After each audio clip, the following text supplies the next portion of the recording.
ouvir, né, a audição, por exemplo, a clareaudiência. Na mediunidade, escutar vozes dos espíritos, dos guias espirituais. Dentro da psicopatologia, vozes internas que dão ordens, ameaçam a vida, né, da pessoa ou de terceiros. Nas alucinações visuais, né, na visão, na clareaudiência, vê os espíritos, vê o mundo espiritual. Dentro da psicopatologia, ver pessoas irreais, figuras assustadoras e delírios, né, visuais num geral. O transe ou a incorporação. Dentro da mediunidade, mudança de consciência para uma passagem de uma entidade espiritual, geralmente com um propósito e um tempo definido. Então, a entidade vem com um propósito a ser executado, com um tempo para executar isso, acabou, passou, foi. Não acontece novamente. A não ser que aconteça um propósito e um tempo novamente para isso acontecer. Dentro da psicopatologia, os transtornos desassociativos, fugas da realidade, lapsos de memória, amnésia, tá? E assim a gente vai indo. Existem vários comportamentos, né? Que pode acontecer essa confusão do que é mediunidade e o que é um transtorno mental. Porque a forma como eles se manifestam é muito parecido, né? Então, como que a gente diferencia isso? Na manifestam é muito parecido, né? Então, como que a gente diferencia isso? Na mediunidade, a experiência geralmente tem sentido e propósito. A pessoa tem um controle relativo, ela pode interromper, orar, se proteger de alguma forma. O conteúdo das manifestações é coerente com a crença ou com a cultura religiosa. Não há prejuízo funcional grave. A pessoa consegue manter a sua vida cotidiana. Não atrapalha a vida, a existência da pessoa. E há insight. Ela reconhece que está vivendo uma experiência espiritual, mesmo que incomum. A pessoa ela consegue compreender o que está acontecendo e separar o que é espiritual do que é real. Show? Dentro da parapsicologia, dentro da psicopatologia, dentro do estudo dos transtornos. A experiência causa sofrimento, medo, angústia ou isolamento. A pessoa perde o controle ou age de forma imprevisível. Há delírios e distorções da realidade. Acreditar que é perseguido por alienígenas ou que a própria pessoa é Deus. Existe prejuízo funcional severo. A pessoa abandona trabalho, abandona relacionamento, abandona o autocuidado, a pessoa se prejudica, perde o senso de preservação da vida. E falta de insight. Ela não consegue perceber que tem algo acontecendo ali. Ela acredita 100% no delírio ou na alucinação. Tá? Então, a linha entre a mediunidade e a psicopatologia é muito tênue, mas ela não é invisível. O que diferencia uma vivência mediúnica de um transtorno mental é o seu grau de sofrimento, o nível de consciência, o controle e o impacto na vida da pessoa. Então, em caso de dúvida, a abordagem mais sábia é a integração entre a espiritualidade e a ciência, buscando o apoio tanto de um profissional da saúde mental quanto de orientadores espirituais experientes, tá? Novamente, essa linha ela é tênue, mas ela não é invisível. Fica bem claro quando é um e quando é outro. Alguma dúvida até aqui? Deixa eu dar uma olhadinha em vocês.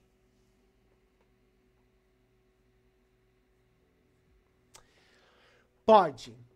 Quem tem transtorno mental pode ter sim uma mediunidade. É possível. Assim como algumas mediunidades podem ser confundidas com transtornos mentais e vice-versa. Lembra que eu acabei de falar? O que vai diferenciar é o controle, a consciência, o não prejudicar a vida da pessoa. Às vezes há essa. Nós vamos tocar nesse assunto. Mas sim, Quem tem transtorno mental pode ter mediunidade e quem tem mediunidade pode ter transtornos mentais. Então vamos lá. Essa pergunta casa perfeitamente com o momento. Quais são os transtornos mentais, então, mais comuns, né? Mais confundidos?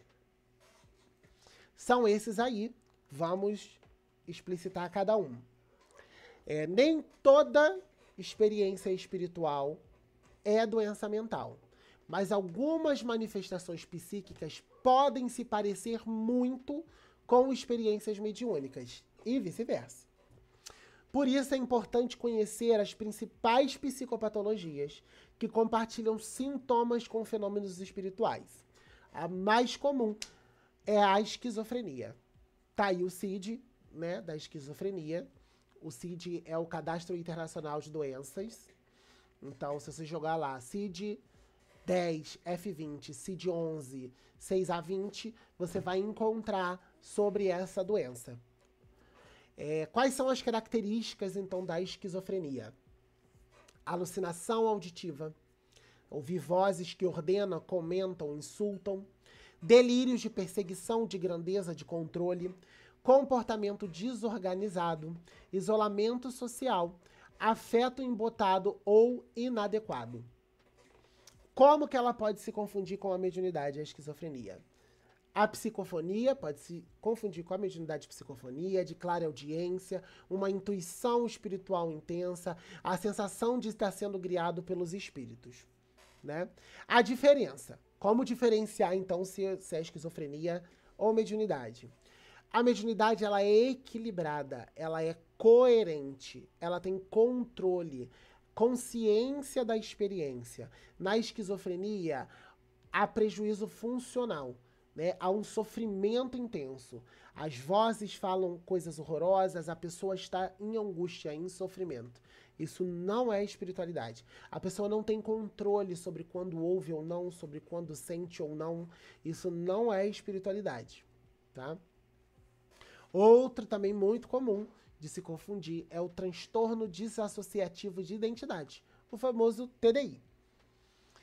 Os CIDs são esses que estão aí para vocês.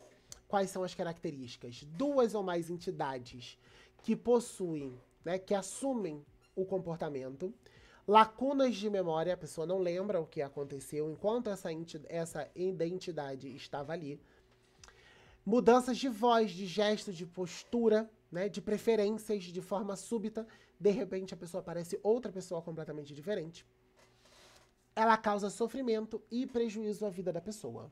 Pode ser confundida com a incorporação mediúnica, a psicofonia inconsciente e mudanças espirituais, né, que ocorrem em alguns rituais.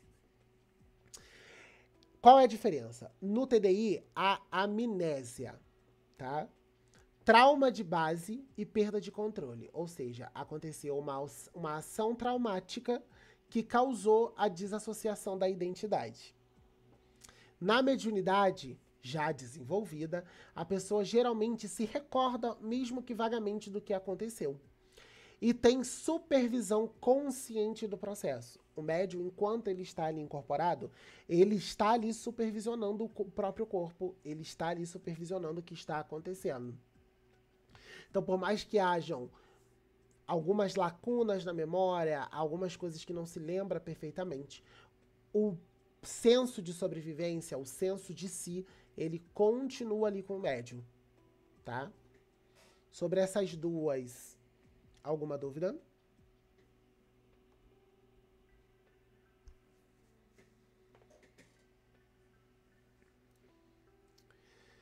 Então vamos à terceira, o transtorno de transe e possessão. Sim, transe e possessão são reconhecidos pela Organização Mundial da Saúde, tá? Quais são as características? Perda temporária de consciência de si, experiência de ser controlado por forças externas, amnésia parcial ou total, não é aceito culturalmente e com um prejuízo funcional. Pode ser confundido com transe mediúnico da Umbanda, do Candomblé, do Kardecismo, práticas xamânicas, espirituais e religiosas. Vamos lá. O que esse transe e essa possessão diz? Quando ela não ocorre dentro de um espaço religioso, quando ela não ocorre dentro de uma situação propícia para isso.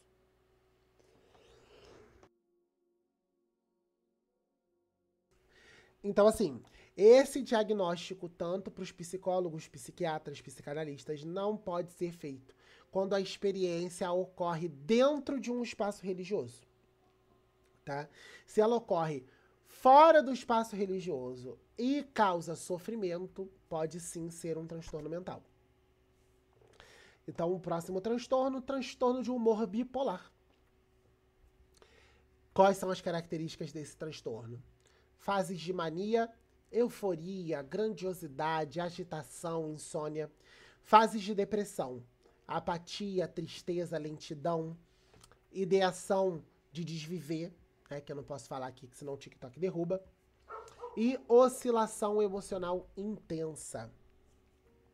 Pode ser confundida com elevação vibracional, né, em estados de conexão espiritual, recolhimento mediúnico em processo de introspecção, período de canalização intensa seguidos por esgotamento, ou seja, você está ali vivendo intensamente com a espiritualidade e de repente você se sente completamente esgotado.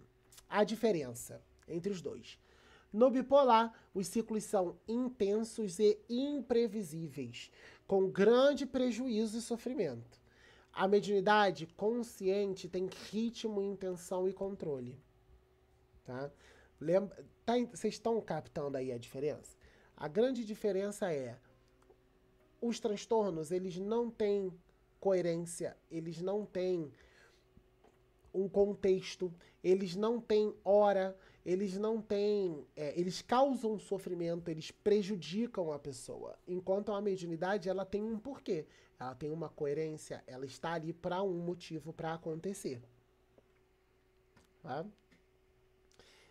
E aí, vou passar rapidamente.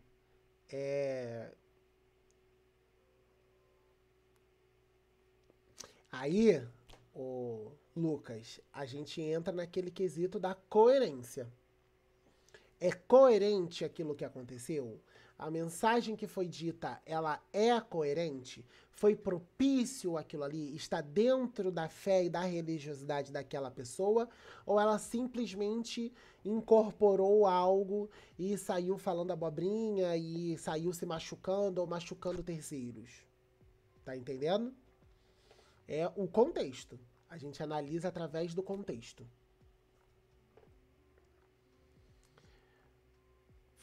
Vamos lá, então, pro próximo. E aí a gente tem essas síndromes aí, né?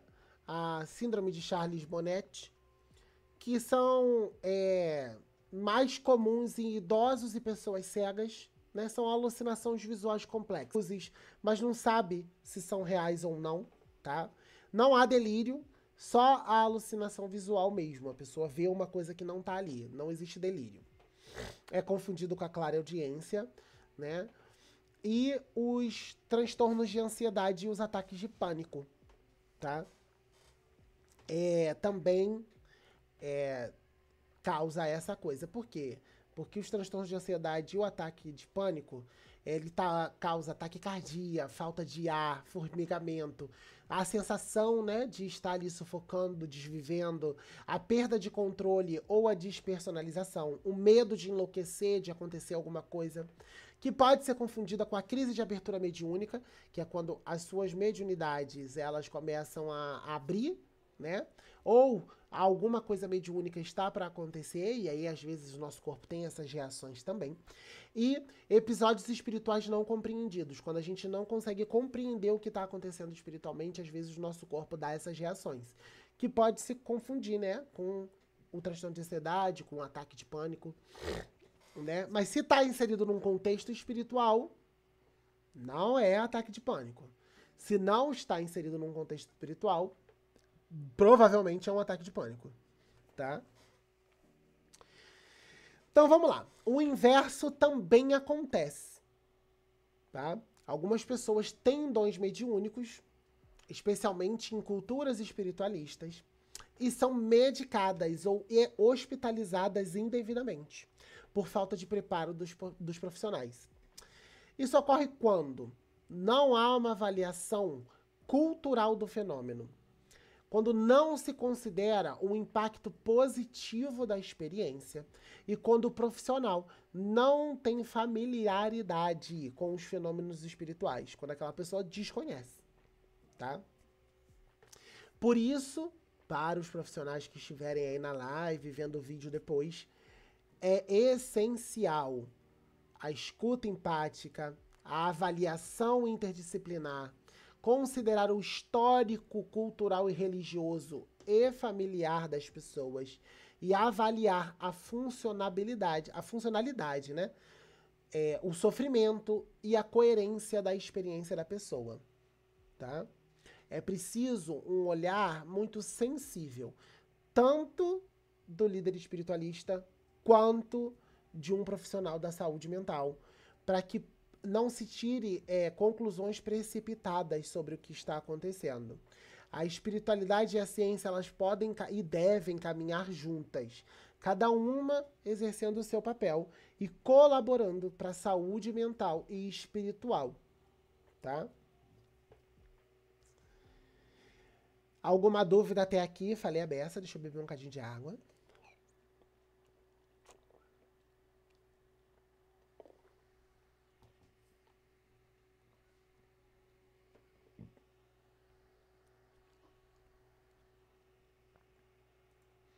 Nenhuma dúvida, galera. Lembrando do nosso pequeno delay, ainda não chegou nada aqui pra mim. Então, vou continuar. O que é a mente? Né? Tá. Lançou uma dúvida aqui. É possível cultuar tanto uma entidade de outra pessoa e você acabar incorporando ela? Depende. Tá? Depende. Não é impossível. Tá? Não é impossível. Não é algo impossível de acontecer. Então vamos lá. O que é a mente?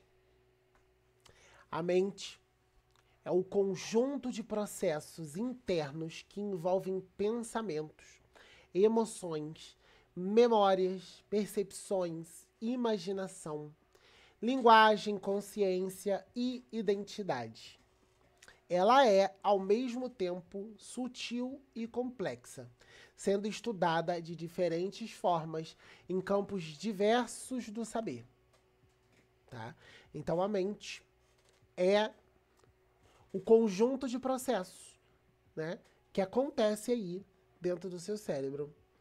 Na visão da psicopatologia, da psicologia, a mente é entendida como um espaço psíquico onde ocorrem os fenômenos da cognição, emoção e comportamento, tá? Dividindo-se em consciente, pré-consciente e inconsciente. Dentro da neurociência, a mente é um produto da atividade do cérebro. Então, pensamentos e emoções surgem de conexões entre bilhões de neurônios, formando uma rede neural. Dentro de uma visão filosófica, é um debate milenar, tá? Entre o dualismo podemos falar sobre o dualismo de Descartes, mente e corpo são coisas separadas, o fisicalismo ou monismo, a mente é apenas uma função do cérebro, a fenomenologia de Russell, de Hegel. A mente é uma experiência vivida no mundo da subjetividade pura. Tá? Perguntas. Quem pensa o que pensamos? O que é o eu que observa? Aparecem aqui nessa visão da filosofia. E numa visão espiritualista, existem diversas tradições, tá, espiritualistas, mas algo que se entrecruza entre elas é a mente. É um instrumento da alma ou do espírito para experienciar a realidade. Ela não se reduz ao cérebro, ela pode estar ligada a outros planos de existência. A mente, quando não disciplinada, se torna fonte de sofrimento e ilusão. Tá?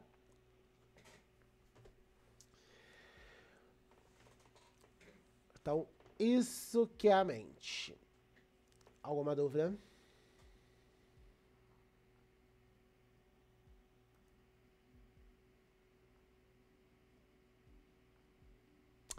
Pode.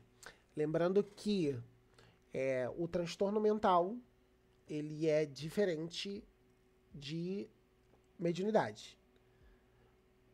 Vamos chegar lá. Você fez uma pergunta excelente, que é o próximo passo. Desculpa, não é não. Mas sim, você pode continuar tendo transtornos mentais estando frequentando um lugar espiritualista. Uma coisa que eu falo